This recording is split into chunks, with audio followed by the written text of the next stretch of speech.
पत्रकारिता पर लगातार हमले हो रहे हैं। निष्पक्ष पत्रकारिता पर जिस प्रकार से अंकुश लगाया जा रहा है वो चिंता का विषय है। संपूर्ण भारत में लगातार इस तरह के समाचार प्राप्त होते हैं कि निष्पक्ष पत्रकारिता या अगर किसी भी चीज़ का विरोध चाहे शासन प्रशासन का हो, उसके ऊपर प्रशासनिक तौर पर या अन्य तौर पर अंकुश लगाया जाता है, उन्हें प्रताड़ित किया जाता है। प्रेस क्लब वर्किंग जर्नलिस्ट की स्थापना संपूर्ण भारत के पत्रकारों की सुरक्षा और कल्याण के उद्देश्य से किया गया था और लगातार हम 6 साल से इसी संघर्ष में हैं कि संपूर्ण भारत में पत्रकारों को सुरक्षा प्रदान कराएं, उनका कल्याण सुनिश्चित करें। निष्पक्ष पत्रकारिता की जो बात चल रही है, तो आज आप सब तमाम लोग पत्रकार इस बात से भली भांति परिचित हैं कि यदि आप किसी भी प्रकार का भ्रष्टाचार या किसी प्रकार की अनियमितता को उजागर करते हो, तो जिस भी स्तर पर आप करते हो, चाहे वो भूमाफिया हो, चाहे प्रशासनिक तंत्र हो, चाहे अन्य निकाय हो, जिनका भी आप अगर भ्रष्टाचार उजागर करते हो तो उनसे आपकी व्यक्तिगत दुश्मनी हो जाती है। वही लगातार देखा जा रहा है कि पत्रकारों के खिलाफ झूठे मुकदमों की लगातार बढ़ोतरी हो रही है। पत्रकारों के खिलाफ इस प्रकार के षड्यंत्र रचे जा रहे हैं कि उनकी आवाज़ दबाई जाए। और यही बात है कि भारत के सर्वोच्च न्यायालय के न्यायाधीशों ने भी इस बात पर चिंता व्यक्त की कि भारत की निष्पक्ष पत्रकारिता पर जो हमले हो रहे हैं वो चिंता का विषय है। हमारा संगठन प्रेस क्लब वर्किंग जर्नलिस्ट लगातार पत्रकारों की सुरक्षा और उनके कल्याण के लिए प्रयासरत है और निष्पक्ष पत्रकारिता का पक्षधर है। हम चाहते हैं कि हमारा तमाम पत्रकार बरादरी निष्पक्ष पत्रकारिता पर ध्यान दे। जो वर्तमान परिदृश्य में पत्रकारिता का स्वरूप हो रहा है, उस स्वरूप को बदलना हमारा प्रथम दायित्व है। हम चाहते हैं कि पत्रकारों की सुरक्षा हर प्रादेशिक स्तर पर हो। मध्य प्रदेश सहित संपूर्ण प्रदेशों में पत्रकारों की सुरक्षा सुनिश्चित हो। मैं आपको इस मंच के माध्यम से बताना चाहता हूं कि भारत सरकार ने 2017 में पत्रकारों की सुरक्षा के लिए एक गाइडलाइन बनाई थी और संपूर्ण भारत के तमाम प्रदेशों और तमाम केंद्र शासित राज्यों के लिए एक गाइडलाइन और तमाम निर्देशों के साथ उनको निर्देशित किया था कि पत्रकारों के ऊपर झूठे मुकदमे दर्ज न किए जाएं, पत्रकारों को सुरक्षा प्रदान की जाए, पत्रकारों के खिलाफ झूठे मुकदमों की इंक्वायरी आईजी रैंक के अधिकारी द्वारा की जाए। मगर दुर्भाग्य का विषय है कि पत्रकारों की सुरक्षा और पत्रकारों के लिए बनाई गई गाइडलाइन के ऊपर तमाम प्रदेशों की सरकारें कोई विशेष ध्यान नहीं दे रही।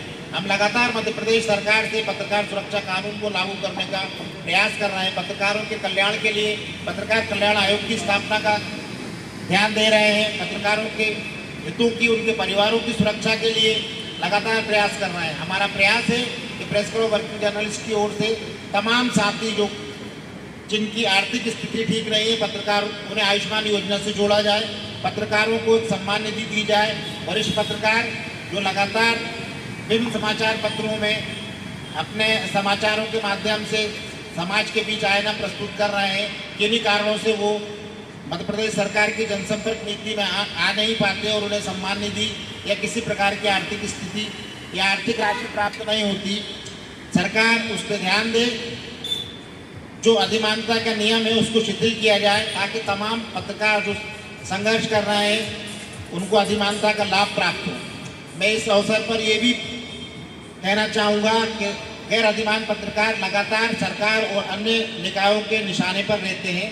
सरकार एक नीति बनाए कि गैर अधिमान पत्रकारों को भी सुरक्षा प्रदान की जाए और गैर अधिमान पत्रकार भी अधिमान पत्रकारों की तरह सुविधा ना सही मगर सुरक्षा की नज़र से, सुरक्षा की दृष्टि से सुरक्षित महसूस करें। जय हिंद, जय भारत। और हमारे संगठन के मध्य प्रदेश नहीं बल्कि देश के कई राज्यों से जो है हमारे आज के पत्रकार संगोष्ठी और पत्रकार सम्मान समारोह कार्यक्रम में जो हमारे पीसीडब्ल्यूडी के पदाधिकारी और अन्य जो पत्रकार यहाँ पर सम्मिलित हुए हैं, उन सबका मैं बहुत आभार व्यक्त करता हूँ। अपने संगठन की तरफ से आभार व्यक्त करता हूँ और साथ ही हमारा और हमारे राष्ट्रीय अध्यक्ष जी के निर्देश पर जो हम लोग काम कर रहे हैं, हमारे पीसीडब्ल्यूडी के सारे पदाधिकारियों ने एक ही निर्णय लिया है कि मध्य प्रदेश में जैसे आपका उत्तर प्रदेश में पत्रकार सुरक्षा कानून लागू हो गई है, गुजरात में भी हो गई है, राजस्थान में, छत्तीसगढ़ में हो गई है, तो हमारा ये मानना है कि मध्य प्रदेश में पत्रकार सुरक्षा कानून लागू हो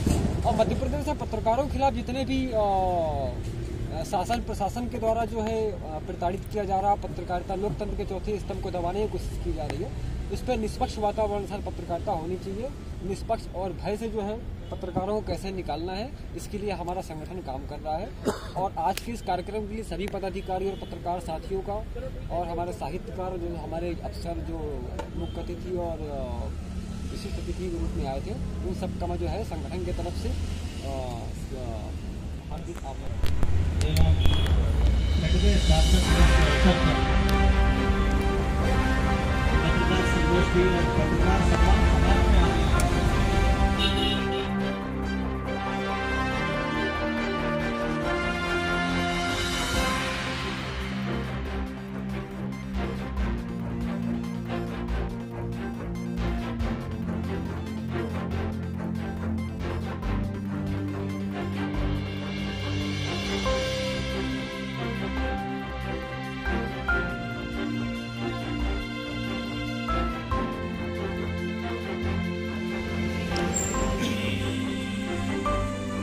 बिजी शेड्यूल रहता है, हमारे मुख्य अतिथि अगले कार्यक्रम में यहाँ से जाएंगे, इसलिए ये स्वागत बंधन की बेला यहाँ पर समाप्त हो गई है।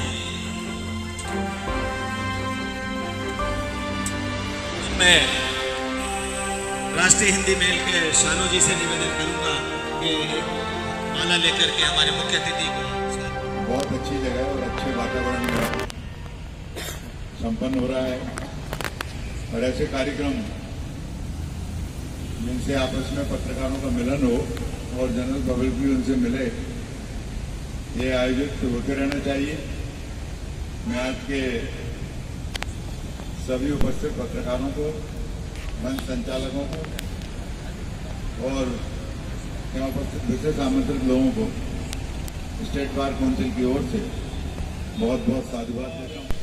एक तरीके से तथ्यपरक जिसको हम कहते हैं, समाचार जो है उसको ला पाए, उसके लिए किस तरीके से कार्य आप सब करें, ये भी इसमें आप लोग अगर शामिल करें तो एक बेहतर चीज़ इसमें होगी। आप सबको बहुत बहुत बधाई।